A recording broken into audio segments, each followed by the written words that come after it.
Hypothyroidism. Thyroid गले के निचले हिस्से पर मौजूद तितली के आकार की छोटी ग्रंथि होती है। हाइपोथायराइडिज्म एक ऐसी स्थिति है जिसमें थायराइड ग्रंथि अपना काम सही तरह से नहीं कर पाती है, जिससे मोटापा, थकान, जोड़ों में दर्द आदि समस्याएं उत्पन्न होती हैं। योग आसनों एवं प्राणायाम द्वारा इस स्थिति पर नियंत्रण पाया जा सकता है। आज हम हाइपोथायराइडिज्म में उपयोगी योग आसनों का अभ्यास करेंगे।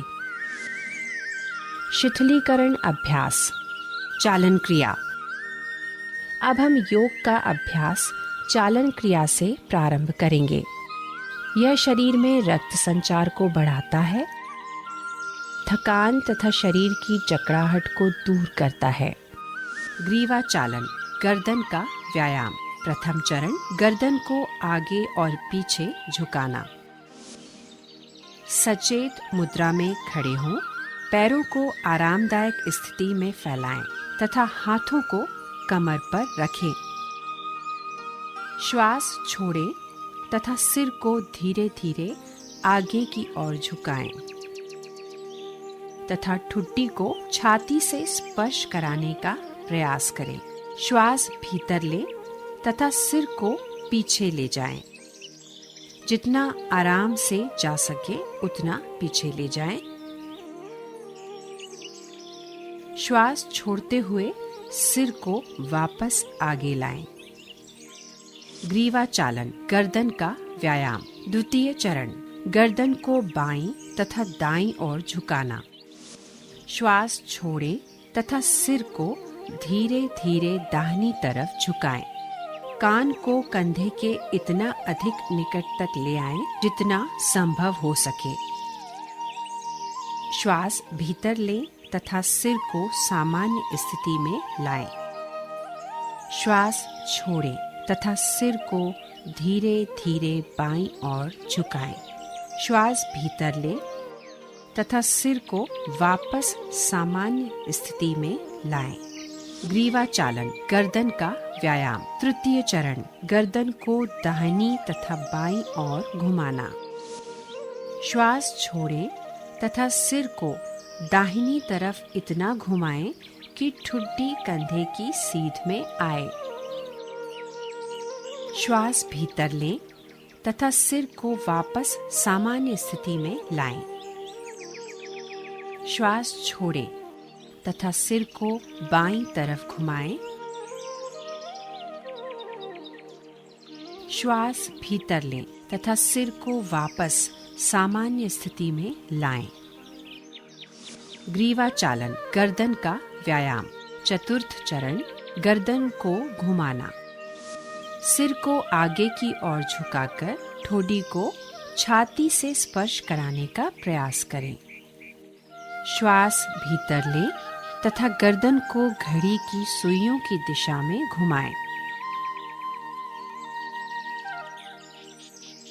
सिर नीचे की ओर जाते हुए श्वास छोड़ें। अब सिर को घड़ी की सुइयों की विपरीत दिशा में घुमाएं। गर्दन के चारों ओर खिंचाव, गर्दन के जोड़ों और मांसपेशियों में शिथिलन तथा गर्दन के दर्द के दूर होने की अनुभूति करें। सावधानियां, अधिक उम्र के लोग तथा सर्वाइकल स्पॉन्डिलाइटिस वाले रोगी इस व्यायाम को ना करें। स्कंध चालन, दोनों पैरों को परस्पर मिलाएं।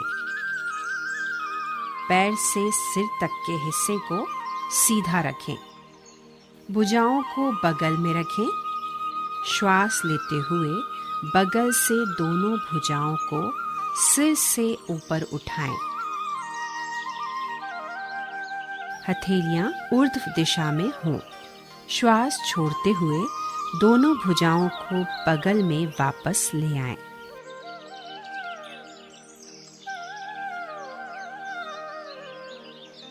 जब हाथों को सिर से ऊपर ले जाएं, तो ध्यान रखें कि वे सिर को स्पर्श ना करें। इसी तरह जब हाथों को नीचे लेकर आएं, तो वह जांघों को स्पर्श ना करें। अंगुलियों को मिलाते हुए दोनों हथेलियों को पूरी तरह खोलें। स्कंध चक्र। सीधे खड़े हो जाएं। दोनों भुजाओं को फैलाएं एवं हथेलियां ऊपर की ओर हों। बाएं हाथ की अंगुलियों को बाएं कंधे पर रखें और इसी प्रकार दाएं हाथ की उंगलियों को दाएं कंधे पर रखें। दोनों कोहनियों को पूरी तरह चक्राकार घुमाएं। कोहनियों को आगे की ओर लाते हुए परस्पर स्पर्श कराने का प्रयास करें। इसी प्रकार पीछे की ओर ले जाते हुए कानों से स्पर्श कराने का प्रयास करें। इसी तरह विपरीत दिशा में भुजाओं को खींचते हुए घुमाएं और कोशिश करें कि इस दौरान भुजाएं शरीर को स्पर्श करें।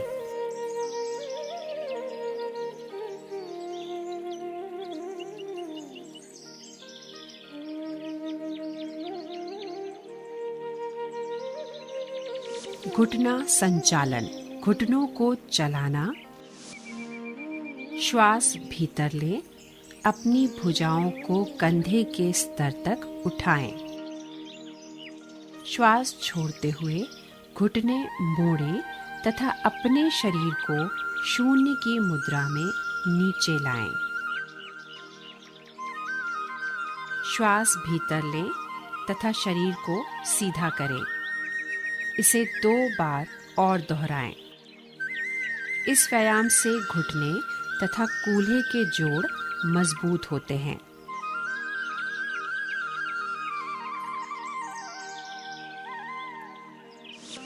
सावधानियां। आर्थराइटिस की समस्या होने पर यह क्रिया ना करें। आइए अब योगासन की तरफ बढ़ें। कृपया आसनों का अभ्यास अपनी क्षमता अनुसार ही करें। किसी आसन के अभ्यास में विशेष कठिनाई होने पर योग प्रशिक्षक से सलाह लें। चक्रासन।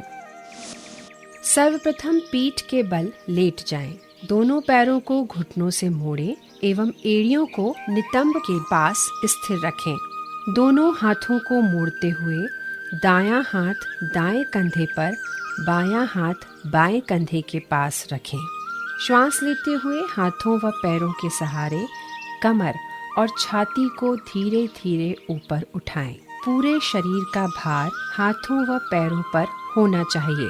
हाथों को पैरों के पास लाने का प्रयास करें। इस स्थिति में 10 से 20 सेकंड अथवा क्षमता अनुसार बने रहें। श्वास छोड़ते हुए धीरे धीरे शरीर को वापस जमीन पर लाएं। शवासन में विश्राम करें। सावधानियां। कमर में चोट, हृदय रोग आदि के मरीज यह आसन ना करें। अर्ध मत्स्येंद्रासन। सर्वप्रथम दंडासन में बैठ जाएं। दाहिने पैर को मोड़ें और पैर को बाएं नितंब के निकट जमीन पर आराम से रखें। बाएं पैर को मोड़ें और दाएं घुटने के ऊपर से लाकर पैर को जमीन पर रखें। दाएं हाथ को बाएं पैर के ऊपर लाएं और बाएं पैर के पंजे को पकड़ें। श्वास छोड़ते हुए धड़ को जितना संभव हो उतना मोड़ें।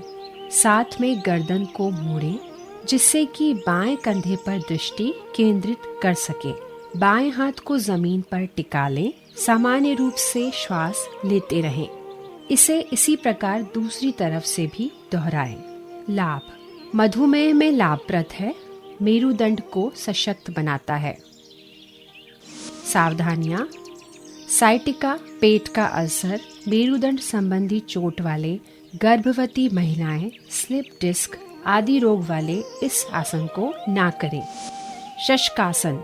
चूंकि इस आसन के अभ्यास में शरीर की आकृति खरगोश जैसी बनती है, इसलिए इसे शशकासन कहते हैं। सर्वप्रथम वज्रासन में बैठ जाएं। दोनों पैरों के घुटनों को एक दूसरे से दूर फैलाएं। ध्यान रहे कि अंगूठे एक दूसरे से मिले हों। दोनों हथेलियों को घुटनों के बीच जमीन पर रखें। श्वास को बाहर छोड़ते हुए दोनों हथेलियों को सामने की ओर स्वयं से दूर ले जाएं। आगे की ओर झुकते हुए ठुड्डी को जमीन पर रखें। दोनों भुजाओं को समानांतर रखें। सामने की ओर देखें। इस स्थिति में कुछ समय बने रहें। श्वास को अंदर लेते हुए पीछे की ओर आ जाएं। श्वास को बाहर छोड़ते हुए वज्रासन में वापस लौटें। लाभ: यह आसन तनाव को कम करने में सहायक है। कब्ज एवं पीठ दर्द में भी लाभदायक है। सावधानियां: उच्च रक्तचाप वाले व्यक्तियों को इस आसन का अभ्यास नहीं करना चाहिए। घुटनों से संबंधित समस्या होने पर इस आसन को सावधानी पूर्वक करना चाहिए। भुजंगासन: मकरासन की स्थिति में लेट जाएं। दोनों पैरों को आपस में मिलाएं। बाहों को खींचें एवं ललाट को भूमि पर रखें। हथेलियों को छाती के पास रखें और कोहनियों को उठाएं। श्वास भीतर लेते हुए सिर एवं वक्ष को नाभि के हिस्से तक ऊपर उठाएं। कुछ समय तक इस स्थिति में आराम से रहें। अब श्वास छोड़ते हुए वापस लौटें और ललाट को जमीन पर रखें। मकरासन की स्थिति में पुनः वापस आएं। तनाव प्रबंधन के लिए यह आसन सर्वश्रेष्ठ है। यह आसन पीठ दर्द तथा श्वास संबंधी समस्याओं को दूर करता है।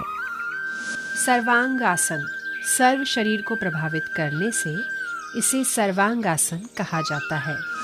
पीठ के बल लेट जाएं। दोनों पैरों की एड़ी एवं पंजों को मिलाएं। धीरे धीरे दोनों पैरों को जमीन से ऊपर उठाएं व 90 डिग्री तक लाएं। पैर समकोण तक उठाने के पश्चात कटी प्रदेश को दोनों हाथों की सहायता से ऊपर की ओर उठाना चाहिए। दोनों हाथों की कोहनियों को मोड़कर पीठ को सहारा दें। पीठ को इतनी ऊपर उठाएं कि ठुड्डी कंठ कूप में लग जाए। इस स्थिति को यथाशक्ति धारण करें। पश्चात धीरे धीरे सामान्य स्थिति में वापस आएं एवं लेटकर विश्राम करें। लाभ: मस्तिष्क में रक्त संचार को बढ़ाता है। थायराइड में उपयोगी है। पीठ, गर्दन एवं कंधों को मजबूती प्रदान करता है। सावधानियां: उच्च रक्तचाप, माइग्रेन, कमर में या पीठ में चोट लगने पर यह आसन ना करें। शवासन: इस आसन में अंतिम अवस्था एक मृत देह जैसी होती है। सर्वप्रथम पीठ के बल लेट जाएं। हाथों और पैरों को आरामदायक स्थिति में फैलाकर रखें। आंखें बंद होनी चाहिए। पूरे शरीर को अचेतन अवस्था में शिथिल छोड़ दें। नैसर्गिक श्वास प्रश्वास की प्रक्रिया पर ध्यान केंद्रित करें। इस अवस्था में तब तक रहें जब तक कि पूर्ण विश्रांति एवं चित्त शांत न हो जाए। लाभ: सभी प्रकार के तनावों से मुक्त करता है। शरीर तथा मस्तिष्क दोनों को आराम प्रदान करता है। पूरे मनोकायिक तंत्र को विश्राम प्रदान करता है। बाहरी दुनिया के तरफ लगाकर आकर्षित होने वाला मन अंदर की ओर गमन करता है। इस तरह धीरे धीरे महसूस होता है कि मस्तिष्क स्थिर हो गया है। तनाव एवं इसके परिणामों के प्रबंधन में यह बहुत लाभदायक होता है। प्राणायाम: अनुलोम विलोम। सर्वप्रथम किसी भी ध्यानात्मक आसन में बैठे। बाईं हथेली को बाएं घुटने पर ज्ञान मुद्रा में रखें। दाएं हाथ को नासाग्र मुद्रा में होना चाहिए। दाएं अंगूठे को दाहिने नासिका छिद्र पर रखें। बाईं नासिका छिद्र से सांस अंदर लें, फिर इसे बंद कर दें। दाहिने नासा छिद्र से सांस बाहर निकालें एवं दाहिने नासा छिद्र से सांस भीतर लें। दाहिने नासा छिद्र को बंद करें एवं बाईं नासा छिद्र से सांस बाहर निकालें। यह नाड़ी शोधन या अनुलोम विलोम प्राणायाम का एक चक्र है। 4 से 5 चक्र और पूरे करें। यह प्राणायाम चिंता तनाव दूर करता है तथा फेफड़ों की क्षमता को बढ़ाता है। भस्त्रिका प्राणायाम। किसी भी ध्यानात्मक आसन जैसे पद्मासन या सुखासन में बैठे। आँखों को बंद कर ले। अपनी रीढ़ की हड्डी, गर्दन और सिर को सीधा रखें। दोनों हाथों को ज्ञान मुद्रा में दोनों घुटनों पर रखें। एक गहरी श्वास अंदर लें और फिर बलपूर्वक श्वास बाहर निकालें। श्वास लेने की गति एक धौंकनी के समान होनी चाहिए।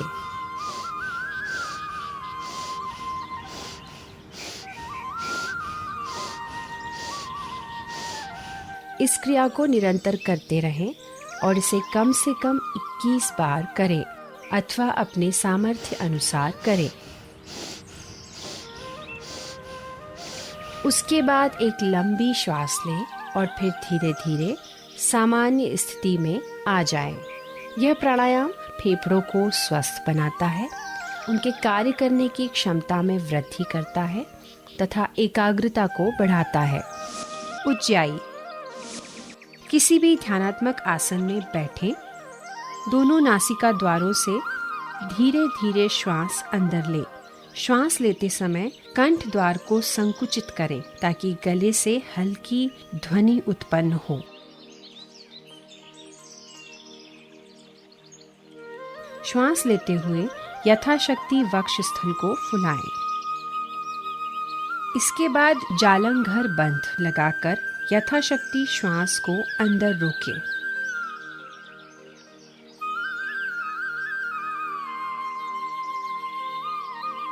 श्वास छोड़ते हुए सामान्य स्थिति में आ जाएं। जालंघर बंध। बंध का अर्थ है बंधन, अर्थात आंतरिक ऊर्जा को बांधना या शरीर के अंदर रोकना। बंध प्राणायाम में सहायक होते हैं। पद्मासन, सिद्धासन अथवा स्वस्तिकासन में बैठें। पीठ, गर्दन तथा छाती को सीधा रखें। दोनों हाथों को घुटनों पर रखिए। लंबी श्वास लें एवं अंतः कुंभक करें, अर्थात इसे अंदर रोकें। छाती को ऊंचा उठाएं एवं सिर को सामने की तरफ झुकाएं। ठुड्डी को छाती के ऊर्ध्व भाग में स्पर्श कराते हुए दबाने का प्रयास करें। गर्दन की मांसपेशियां शिथिल रखें। जितने देर तक श्वास अंदर रोक सके रोकें। अब शरीर शिथिल कीजिए तथा सिर को ऊपर की ओर उठाते हुए धीरे धीरे श्वास छोड़ें। सामान्य स्थिति में आ जाएं। लाभ। थायराइड ग्रंथि संबंधी विकारों में लाभप्रद है। मेटाबॉलिज्म को नियंत्रित करता है। सावधानियां। श्वास को फेफड़ों के अंदर क्षमतानुसार रोकें। किसी भी प्रकार के हृदय विकारों में यह क्रिया ना करें। उच्च रक्तचाप, चक्कर आना, गर्दन में चोट होने पर यह क्रिया ना करें।